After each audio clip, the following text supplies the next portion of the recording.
அதுல ஒரு நல்ல ஒரு பிடிச்சமான ஒரு வார்த்தை இருக்கு. கர்த்தருக்குள் சொல்லுங்க, கர்த்தருக்குள் வார்த்தை, கர்த்தருக்குள் மகிழ்ச்சியாய் இருப்பதே உங்கள் பலன். சோ தேவன் என்னுடைய ஜெபத்துக்கு, என்னுடைய வேண்டுதலுக்கு, என்னுடைய கண்ணீருக்கு, நான் இந்த குடும்ப வாழ்க்கையிலே, இந்த உலகத்திலே நான் போராடுகிற இந்த போராட்டத்துக்கு எனக்கு பதில் கொடுக்கிற வரையிலும் நான் கர்த்தருக்குள்ள எப்படி இருக்கணும்? மகிழ்ச்சியா மட்டும் இருந்தா போதும், மகிழ்ச்சியா இருந்தா போதும். சோ அந்த மகிழ்ச்சி எப்ப எனக்கு வரும்னா, அவரை பத்தி நான் ஸ்ட்ராங்கா தெரிஞ்சு வச்சிருந்தாதான். சும்மா அவர் நல்லவர், வல்லவர், அதிசயங்களை செய்கிறவர், அற்புதங்களை செய்கிறவர்னு சொல்லி வாயில மூல அறிவுக்கு தெரிஞ்சு வச்சிருந்தா மட்டும் போதாது. என் வாயின் வார்த்தைகள் என் மூளைக்கு எட்டி என் இருதயத்துக்குள்ள அது பதிந்து அது என்ன செய்யணும்? கிரியை செய்ய வேண்டும். எப்பெல்லாம் கிரியை? ஒரு சில வசனங்கள் மட்டும்தான் அது படிப்பான கட்டாயம் படிக்கணும். சரிங்களா? அடுத்து 2வது வசனம் என்ன சொல்லுது? ஒழுங்கின்மையா இருந்துச்சு, வெறுமையா இருந்துச்சு, ஆழத்தின் மேல் இருள் இருந்தது, ஆவியானவர் என்ன செய்து கொண்டிருந்தார்? ஒரு சில பேர் என்ன சொல்றாங்கன்னா, முதல் வசனத்துக்கு இன்னும் நான் பார்க்கும்போது யாரும் இல்ல, மனுஷன். சோ அந்த பூமி எப்படி இருந்ததுன்றது ஒழுங்கின்மையும். அந்த காலத்துல மனுஷன் படைக்கப்படுவதற்கு முன்பாக ஒரு வானங்களும் குன்றுகளும் அதிர்ந்து போயின. சோ இதெல்லாம் ஏன் சம்பவிச்சதுங்கிறது இப்ப நம்ம போகும்போது பார்ப்போம். சோ இந்த பூமி எப்படி இருந்தது? ஒழுங்கின்மையும் வெறுமையுமாய் இருந்தது. ஆழத்தில என்ன இருந்தது? இருள் இருந்தது. கனிகளை தரும் ஜீவ விருட்சம் இருந்தது. அது மாதந்தோறும் தன் கனியை கொடுக்கும். அந்த விருட்சத்தின் இலைகள் ஜனங்கள் ஆரோக்கியம் அடைவதற்கு ஏதுவானவைகள். அப்ப 21, 23ல சூரியன் தேவையில்லை, சந்திரன், ஆண்டவருடைய கிறிஸ்துவனுடைய நித்திய வெளிச்சமே போதும். இப்ப 22:2ல அவருடைய சாயலிலும் அவருடைய ரூபத்திலும் உண்டாக்கி அவர் படைத்த இந்த தோட்டம், இந்த தோட்டத்துக்கு பேர் என்னது? ஏதேன் தோட்டத்துல இந்த ஒரு மேண்டேட்டரியா ஒரு 5 சொல்லுவாரு. என்னன்னா அது 1:28 வாசிங்க. ஆதியாகமம் 1:28.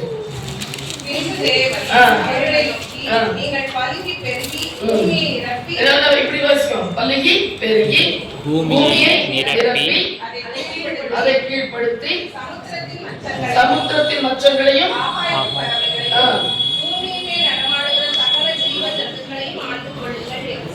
மொத்தம் 4 மேண்டேட்டரி.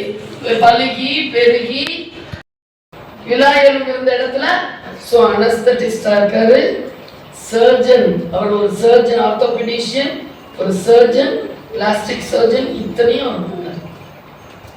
சோ மனுஷியை உண்டாக்கி அவர்கள் இருவரையும் கணவனும் மனைவியுமாய் ஒரே மாம்சத்தை உடையவர்களாய் ஒரே சிந்தையை உடையவர்களாய் தேவன் என்ன செய்திருக்கிறார்? அடைச்சு 2 பேருடையும் தினம் அவர்களோட பேசுவாரு, வருவாரு, போவாரு. அப்ப ஆதாமுக்கு ஸ்ட்ரிக்டா சொல்லியிருக்காரு. என்ன சொல்லியிருக்காரு? ஆதாமே, அந்த தோட்டத்தில் உள்ள எல்லா கனியும் நீ சாப்பிடலாம், ஆனா எதை மட்டும் நீ சாப்பிடக்கூடாது. தோட்டத்தின் நடுவிலே அதற்கு வாசிக்க 2வது அதிகாரம் சொல்லிட்டாரு. சரியா? அப்ப ஆதாம கூப்பிட்டு அந்த பழத்தை நீ என்ன செய்யக்கூடாது? சாப்பிடக்கூடாது, சாப்பிட்ட நாளையும் நீ சாவாயின்னு சொல்லிட்டாரு. அப்ப இவன் வந்து என்ன பண்ணுவான்? தன் மனைவியை கூட்டிட்டு அப்படியே போய் அந்த பழத்தை எல்லாம் காய்ச்சியம்மா தாயி மறந்து கூட பழத்தை நீ என்ன செஞ்சிடாத, சாப்பிட்டாத, ஆண்டவர் என்னை கூப்பிட்டுதான் சொன்னாரு, உங்ககிட்ட சொல்லல, நான் உனக்கு சொல்லிடுறேன்னு சொல்லி அந்த தோட்டத்துல எல்லாமே 2 பேரும் பேசிட்டே இருந்தாங்க. ஆனாலும் ஒரு நாள் ஏவாள் என்ன பண்ணாங்க? தோட்டத்துல போகும்போது அந்த நாட்கள்ல மிருகங்கள் எல்லாம் பேசினது அப்படின்னு சொல்லி ஒரு வேத அறிஞர்கள் சொல்றாங்க. அதனாலதான் சர்ப்பம் பேசும்போது ஏவாளுக்கு ஒண்ணு ஆச்சரியமா தெரியல, அறிவா இருக்கலாம். சரி, இங்க பாருங்க, இவனு எங்க இருந்தா? தேவனுடைய பர்வதத்தில். அந்த பர்வத அந்த தோட்டத்துக்கு பேர் என்ன? நீ என்ன சொல்றாரு பாருங்க, நீ எங்க இருந்த? தேவனுடைய பரிசுத்த பர்வதத்தில் உன்னை வைத்தேன். அது என்ன தோட்டமா இருக்குது? நீ 13வது வசனம், நீ தேவன் 15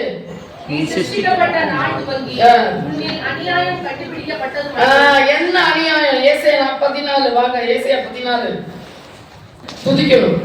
இவனுக்கு என்ன ஆசை வந்துருச்சு? இவருக்கு மேல ஒய்யாரமா போய் உட்காரணும்னு நினைச்சிட்டேன். இவருக்கு ஒப்பாயி இவருக்கு மேல என் சிங்காசனத்தை போட்டு இந்த கூட்டம் பூரா என துதிக்கணும். ஏன் நாம் ஞானம் உள்ளோம். பெருமை, பொறாமை, அகங்காரம், அந்த அநியாயம் காணப்பட்ட அடுத்த நிமிஷமே ஆண்டவர் அவனையும் அவன் கூட்டாளிகளையும் ஒரு பிள்ளை இந்த கேள்வி கேட்டுச்சு. இப்படிப்பட்டவங்களை பூரா எங்க கொண்டு போய் வைக்கிறாரு? அந்த இடது பக்கம் யாருக்கு? அந்த இடது பக்கத்துல என்ன இருக்கு? அக்கினி கடல். அந்த அக்கினி கடல் யாருக்கு ஆயத்தமாக்கப்பட்டது? போட்டுருச்சு. எது தீட்டுப்பட்டு போச்சு? எபிரேயர்ல இருக்கு அந்த வசனம். வெள்ளாட்டுக்கடா ரத்தம் எல்லாம் பத்தாது, பரலோகத்தையும் பூமியில இருக்கக்கூடிய ஆசாரிப்பு அதிகாரத்துல இருக்கு. சரிங்களா? அப்ப பரலோகமும் இவன் என்ன ஏதேன் தோட்டத்திலே உலா வந்தவன் யாரு? இந்த கேரு, இந்த பிசாசு. அவனோட அனனியா தப்பு செஞ்சா என்னது? ஆமா, அனனியாவும் மனைவி பேர் என்ன? சப்பீராள். முதல் பலி செலுத்தினவரும் அவன் தான். முதல் என்ன உடை போட்டு கொடுத்தாரு? காணிக்கை கொண்டு வந்தான். காய்கறிகள் கனி. 11வது அதிகாரம் 50வது வசனம். ஆபேலுக்கு சொல்லுங்கக்கா, சொல்லுங்க, சத்தமா சொல்லுங்க. தீர்க்கதரிசி. அவன் ஒரு தீர்க்கதரிசி. சொன்னது யாரு? இயேசு கிறிஸ்து. இயேசு கிறிஸ்து ஆபேலின் ரத்தம் முதல் சிந்தப்பட்ட சகரியா தீர்க்கதரிசியின் ரத்தம் வரை. சோ தீர்க்கதரிசி லிஸ்டுக்குள்ள ஆபேல் வந்துடுறார். அடுத்த பாவம் செஞ்சாங்க. 120 வருஷம் வரைக்கும் சுவிசேஷத்தை சொன்னான்.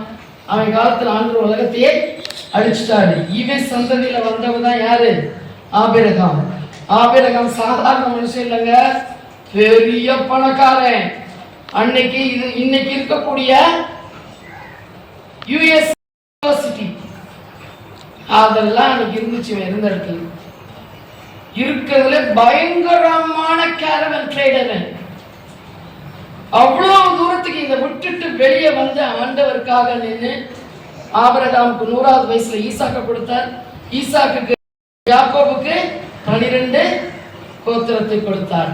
இந்த வழியில வந்தவங்க தான் யார்? எங்க போயிட்டாங்க? அந்த 12 கோத்திரத்தின் நபர்களும் எகிப்து தேசத்துக்கு போய் மோசேயை கொண்டு தான் ஆபிரகாமுக்கு பிராமிஸ் பண்ண, உடன்படிக்கை பண்ண எந்த ஊர் கூட்டிட்டு போனோம்? கானான். அவனை வழி நடத்தி செங்கடலை பழந்து என்ன செஞ்சாரு? கூட்டிட்டு போனாரு. அந்த வழியில வந்தவங்க தான் யாரு? தாவீது. தாவீதோட வழியில வந்தவங்க தான் யாரு? புரியுதா? நீங்க ஆராதிக்கிற கிறிஸ்துவுக்கு மனுஷன் பிறக்கிறதுக்கு முன்னாடியே சாத்தாங்க. அவனோட வேலை உலகத்தை கெடுக்கிறது.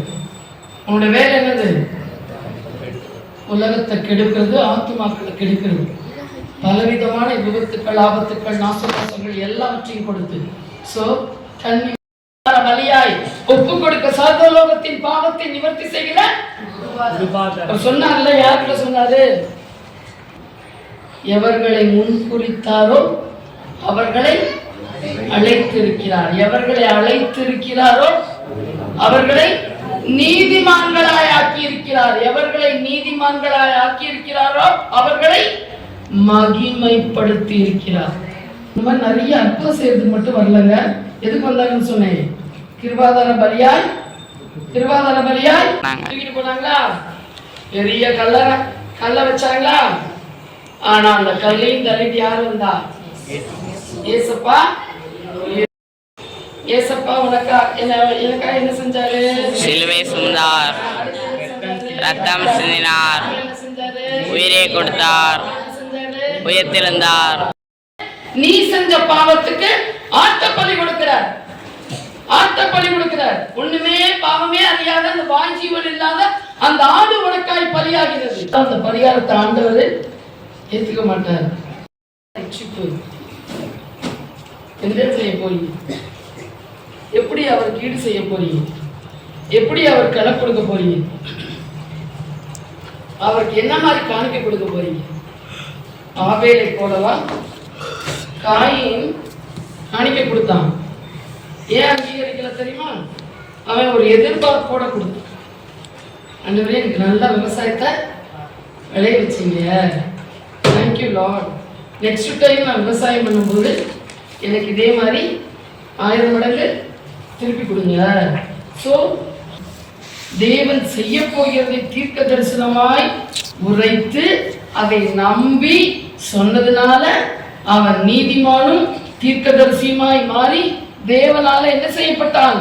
சாட்சி பெறப்பட்டான். பாவம் வாழ்ந்தது நம்ம கொஞ்ச காலம் தான். அந்த ஆபேலோட ரத்தம் தேவனுடைய சமூகத்துல சொல்லிட்டு இருக்கு, பேசிட்டு இருக்கு. புரியுதா? மேன்மையானதை தேடுங்கள். கர்த்தருக்குள்ள மேன்மையானதை நம்ம என்ன செய்யணும்? எப்பவுமே தேடணும். கிறிஸ்துவுக்குள் எதற்காக நாம் பிடிக்கப்பட்டோமோ அந்த பிடிக்கப்பட்ட அந்த நோக்கத்தை நாம் என்ன செய்ய வேண்டும்? நிறைவேற்றுகிறவர்களாய், செய்து முடிப்பவர்களாய், கர்த்தருக்கு என்று சொல்லி பூமியில நம்ம வாழ்ற வாழ்க்கையும் கர்த்தர் என்ன செய்கின்றாரு? ஆசீர்வதிக்கிறேன்னு தான் சொல்றேன். ஸோ இவைகள் எல்லாம் பெற்றுக்கொண்டவர்களாய் நம்ம கர்த்தருக்குள்ள மனமகிழ்ச்சியாய்